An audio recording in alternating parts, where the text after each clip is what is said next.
السلام علیکم ورحمت الله وبرکاتو. په دې هیله چې روغ صحت ولرئ. ډیر ملګری کله چې په فیسبوک کې پوسټ وکړي نو کمنټونه یې ګډوډ کیږي، یعنی څوک چې لومړی کمنټ وکړي هغه بیخ ته راځي او د بیخ کمنټ یې سر ته راځي.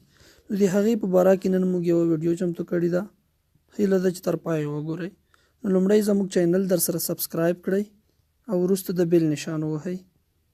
اوس راځو ویډیو پیلوو. لومړی به خپله د فیسبوک پاڼه را خلاصه کړئ. نو را بشئ سیټینګ ته، خپل د فیسبوک سیټینګ ته. کله چې سیټینګ ته راغلی لاړ بشئ پبلیک پوسټ ته. کله چې پبلیک پوسټ ته راغلی هغه د فالو رقم طریقه ده، خو د هغې پبلیک پوسټ په بیخ کې کمنټ رینکینګ لیکلي. کله چې کمنټونه درته ګډوډ راځي نو که آف وي آن به یې کوئ او وګوره آن شو، نو اوس به برابر وي.